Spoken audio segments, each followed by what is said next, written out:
Hey, President Trump. This is a little bit more comfortable. It was a little wet out there. Hello. Hello, sir. Go ahead. So, President Trump, what's harder, peace in the Middle East or ending a government shutdown?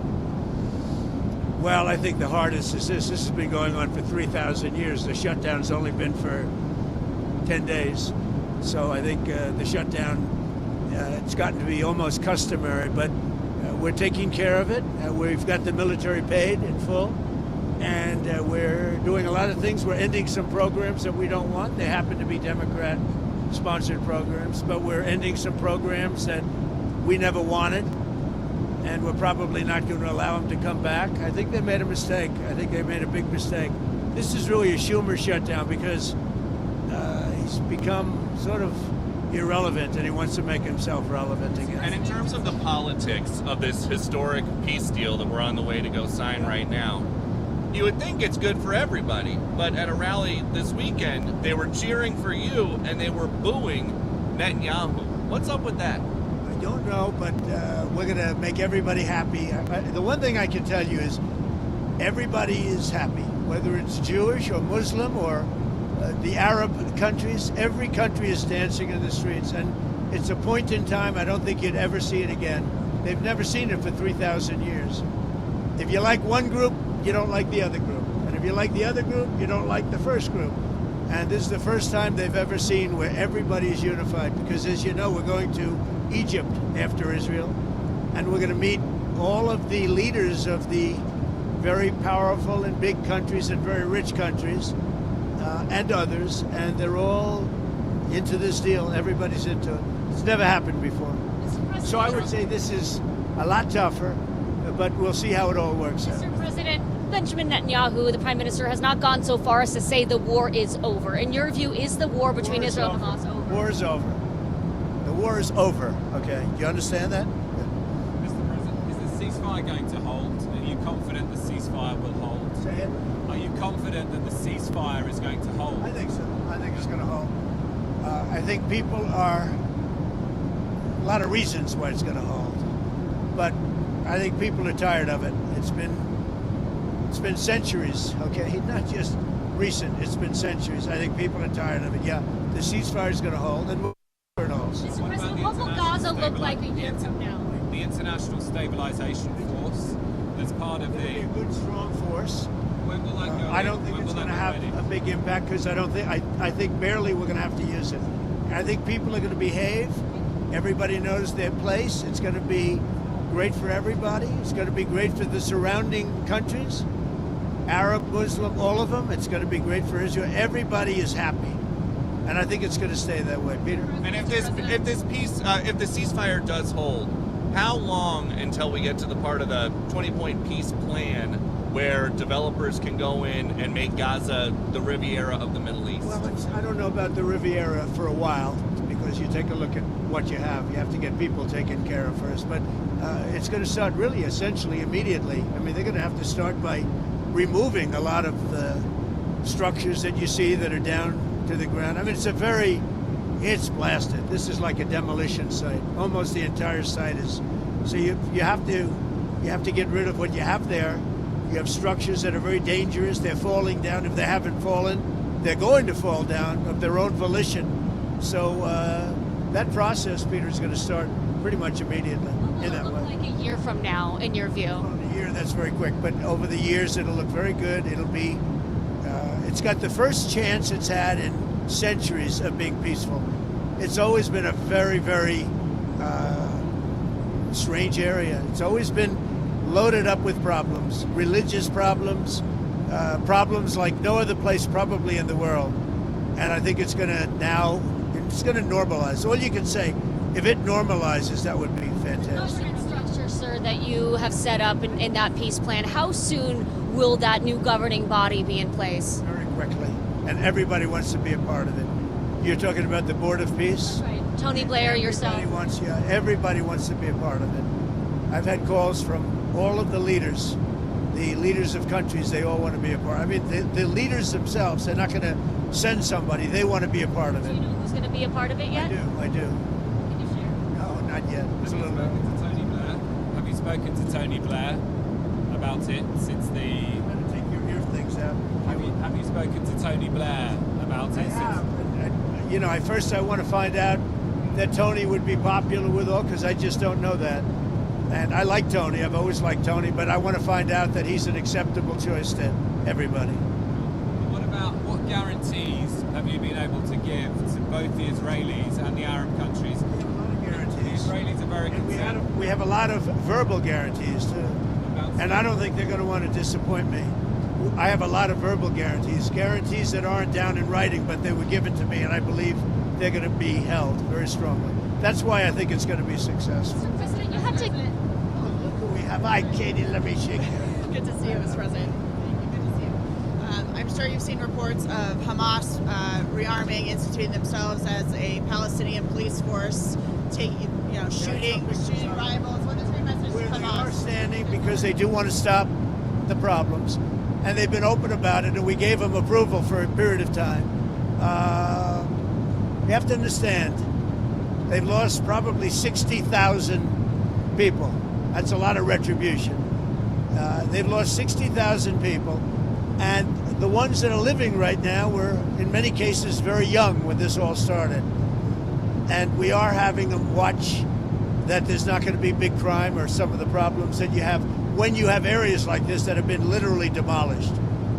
You know, you have 2 million people, and probably it'll be less than that, but you have close to 2 million people going back to buildings that have been demolished. And a lot of bad things can happen. So we want it to be safe. I think it's going to be fine. Mr. President, you have. Who knows for sure, Katie? But I think it's going to be fine. Mr. President. Yes. Hi. What is the latest that you've heard about the hostages, when they will be released? Do you expect to meet with Well, I any hear of the them? hostages might be even a little early, but I don't want to say that. So they have the hostages. I understand all 20, and we may get them out a little bit early. Getting them was amazing, actually, because we were involved, and they were in places that you don't want to know about. Deep. Some of the top Biden administration folks who were there, like Antony Blinken, seem to want some credit for the peace deal. Blinken says it's good that President Trump adopted and built on the plan that the Biden administration developed. What do you think about that? Everybody knows it's a joke. Look, they did such a bad job. This should have never happened. This wouldn't have even happened. That was weak leadership, terrible. And the same thing with Russia, Ukraine. If just a decent president, not a great president like me, not a great president. If a decent president was in, you wouldn't have had the Russia-Ukraine. And this is, I would say, even more so. This was bad policy by Biden and by Obama. Remember when Bibi came and he begged that you not do what they were doing with Iran? You remember that, right? Begged them. And they wouldn't even listen to him. Everything they did was the opposite of what you should have done. And it's nice that they try and take a little credit. That was years ago, and the mistakes were made years ago, and it was both by Biden and Obama. And so what did you do so differently? Because I know a lot of it was behind the scenes. So what did you do so much differently than Joe Biden and to end the war? I resonated with the Arab leaders, the Muslim leaders, and the Jewish leaders. For whatever reason, you tell me why. You know, he said that in my first news conference, I answered more questions of him than Biden did in 4 years. And I think that's pretty close to being true. Now, there were no Pinocchios in the fact check. None. That's right. That's right. President, your relationship with Prime Minister Netanyahu has been through some ups and downs. You had to get a little tough on him. Where is that relationship now, and can you tell us about it? It's very good. He just put me up for the Nobel Prize. So, you know, I don't know what it means with the Nobel Prize, but he put me up yesterday for the Nobel Prize that I should get it. So, I mean, I think it's very good. Has he made commitments to you personally about moving forward to the next phase of peace? Look, let me tell you, he's a wartime president. He did a very good job. I had some disputes with him, and they were quickly settled. I can tell you that. But as far as I'm concerned, I think he's done a great job. I think he was the right person at this time. You know, look, it's been It's been this way for centuries. You know, we're not talking about for 10 years, for 5. It's been this way for centuries. And he did a great job. And working with me, he was fantastic. Now, working with Biden, no good. They didn't get along, and they had the opposite, because Biden and Obama backed Iran. And just so when you talk about a thing like that, if you think they were backing Iran, when you back Iran, this wouldn't have worked. And had we not taken out the Iran nuclear facility and we made the same deal, it would have a really dark cloud over it, and you wouldn't have people dancing in the streets, Katie. You would have people saying, oh, my, you know, you're making a deal, but we have a guy over there with nuclear weapons all over the place. He's going to knock the hell out of us. If we didn't take out the Iran nuclear when we did, because in 2 months they would have had a nuclear weapon, this deal, even if it were done the exact same way, would have had a dark cloud over it. And now, there's no dark clouds. There's nobody they have to worry about. Katie? Have you talked to the Qataris about their changing behavior in your first term? You talked about how they were funding terrorism. What are The they doing Qataris, differently? yeah. What are they doing differently in your eyes to make sure they're not Qataris funding really helped us with this deal. And the Emir is an amazing man who really helped us. You have to understand, his country is right in the middle of everything, more so than any other country, more so than UAE, where you have to fly an hour and a half to get there, more so than Saudi Arabia, where you have to fly an hour and a half to get there. His country, you walk across a line and you're there. So he's in the middle of this unbelievable hostile territory with people on all different sides of the, you know, of the opinion and the question. They were a tremendous help. Qatar was a tremendous help to getting this done. I hope people can realize that. Mr. President, And another world. it was very tough and very dangerous for Qatar. They were very brave, and their leader, the Emir, was very, very brave. And Qatar should start getting some credit. And you have to understand, they lived in the middle of everything. So they can't just be like, you couldn't do it, I could. Nobody could do it. Say what? Have they changed their behavior from 2017 when you accused them of funding terrorism? I don't know. In 2017, I didn't really know them very well. You know, 2017, that was at the very beginning of my term. As I got to know them, I got to understand them, and I got to realize that they are right in the middle of everything. Other countries are there, but they're an hour and a half away. A big difference. They're literally, you walk over from Iran to Qatar. You can walk it in 1 second. You go boom, boom, and now you're in Qatar. That's tough territory. I think Qatar was amazing the way they helped us. Mr. President, another world leader. There was a ceasefire that collapsed in March this year. There was a ceasefire earlier this year that collapsed in March. Do you think this could have been done then? This took a lot of pressure on both sides. But do you have any regrets? I see it, and I see it with Russia too. Sometimes you have to go through some pain before it all happens. I saw it with Turkey, and by the way, Turkey was fantastic too. President Erdogan was fantastic. He really helped a lot because he's very respected. He's got a very powerful nation. He's got a very, very powerful military, and he helped a lot, President Erdogan. UAE was great.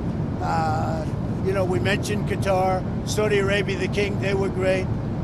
Indonesia was great. We had tremendous help.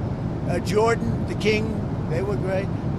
This is an amazing thing. Countries that, very diverse countries, some got along, some didn't, but for the most part, nobody got along with anybody, and they all came together, and they're all dancing in the streets, just like Israel.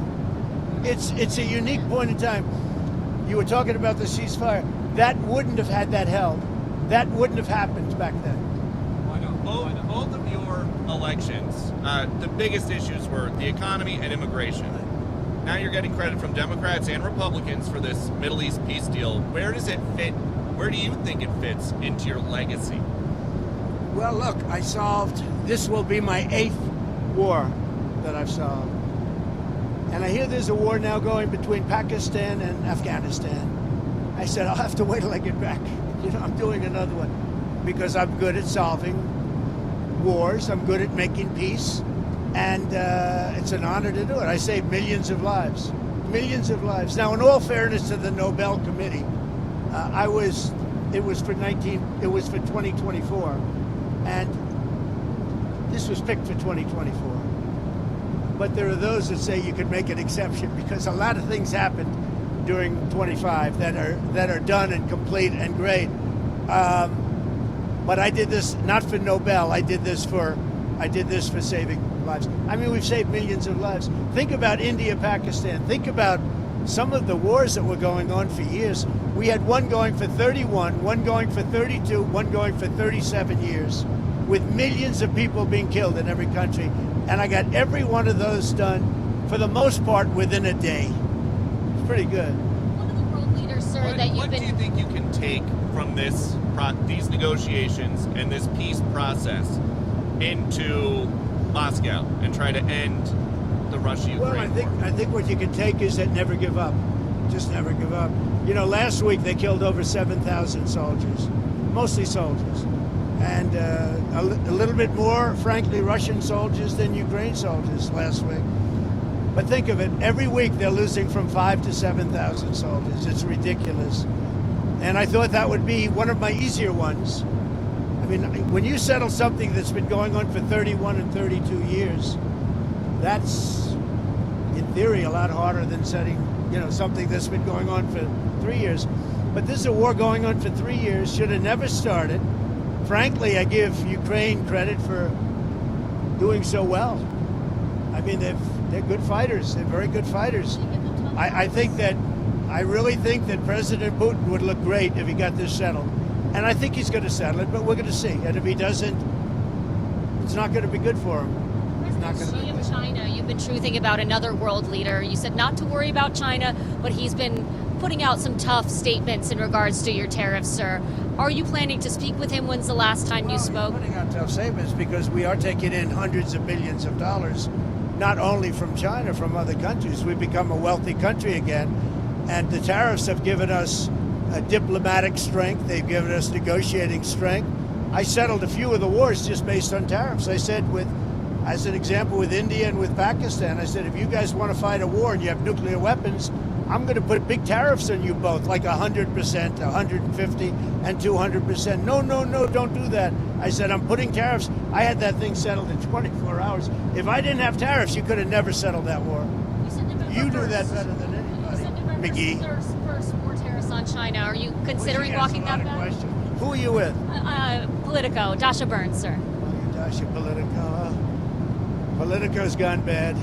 They've been so wrong about everything. Politico has been so wrong about everything. Let's get somebody else to ask some questions. You mind? Is that all right? Because Politico is fake news. Do you plan on meeting with Xi now when you go to Asia in a couple of weeks? Well, you saw the statement I put out that he had a bad day. Right. And I think we're going to be fine with China. Look, I have a great relationship with President Xi. He's a very tough man. He's a very smart man. He's a great leader for their country. He's a great leader. And I have a great relationship with him. I think we'll get it set. I know what happened. I really understand what happened. And I'm not even saying he's wrong. But then we met him with something much tougher than what he did to us. Again, because of the tariffs, it's much tougher.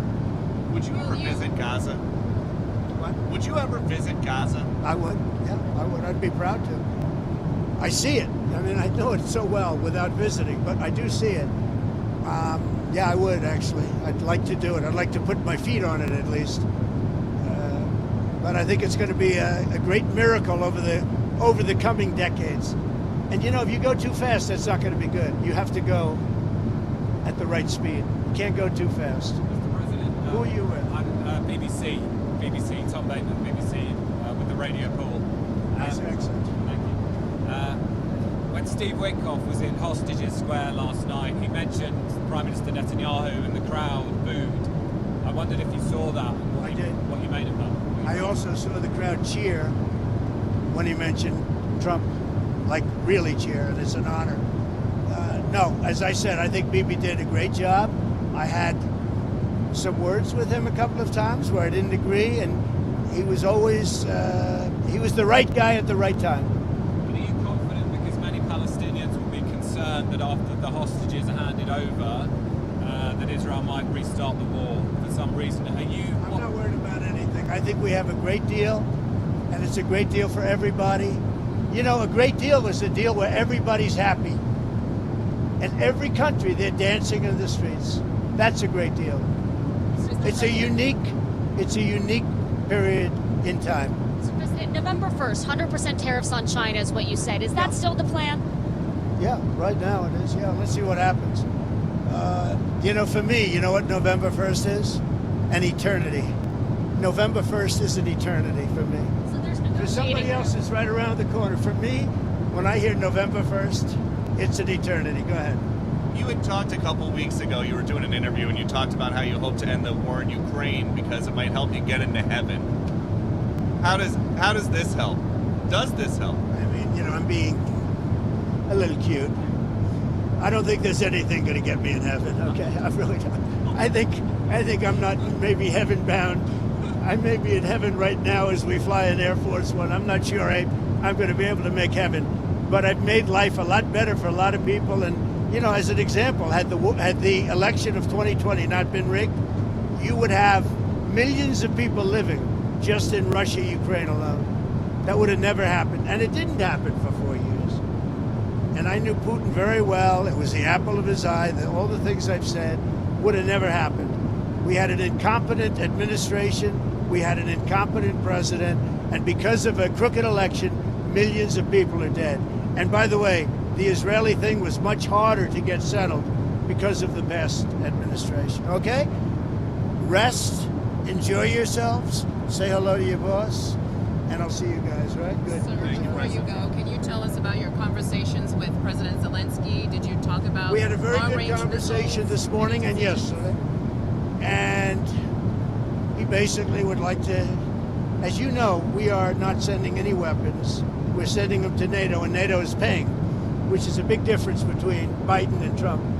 Because Biden gave him $350 billion, and we didn't. We gave them nothing, but we gave them respect and some other things, frankly. So we talked about weapons, and the weapons are sent to NATO, and NATO then sends us a check. They pay for them in full, and they would need more weapons, and we're looking into doing that. We hope we're going to be able to provide them. You know, our country needs weapons too. We can't give so many weapons that we don't have weapons. You never know what's going to happen. Who knows what's going to happen? But NATO pays us 100% for the weapons, and then they send them into Ukraine. And we talked about the weapons they need, what kind of weapons. They need Patriots very badly. They'd like to have Tomahawks. That's a step up. They'd like to have Tomahawks. We talked about that. And so we'll see. Well, I don't know. I might have to speak to Russia, to be honest with you, about Tomahawks. Do they want to have Tomahawks going in their direction? I don't think so. I think I might speak to Russia about that, in all fairness. I told that to President Zelensky because Tomahawks are a new step of aggression. Right? You understand that very well. Are you Okay? saying that you will speak to Putin first about And I Tomahawks? might talk to him. I might say, look, if this war's not going to get settled, I'm going to send them Tomahawks. I may say that. The Tomahawk is an incredible weapon, very offensive weapon. And honestly, Russia does not need that. They don't need that. Yeah, I might tell them that if the war is not settled, that we may very well do it. We may not, but we may do it. I think it's appropriate to bring up. Yeah, I want to see the war settled. Thank you very much. Tell them to be honest and not honest. Hey, sir, talk to Caroline. She'll vouch for him. Okay. Thank you. Thanks, President. Thank you. My Have a first good time on the Thank plane. you. Oh, really? Oh, yeah. What do you? He flies private. Yeah. He's doing pretty well, huh? So who's going to be the head anchor at CBS? Not Nora O'Donnell. I don't believe it. I don't believe it. You know, there's a story that they're going to. I don't believe it. What do you think of Well, Mary I tell you what, Weiss? Larry Ellison is great, and his son David is great. They're friends of mine, they're big supporters of mine, and they'll do the right thing. They're going to make CBS. Hopefully, they called it the Tiffany Network, and it's got great potential. CBS has great potential. Thank you all. Thank you. Thanks, President. Thank you, sir.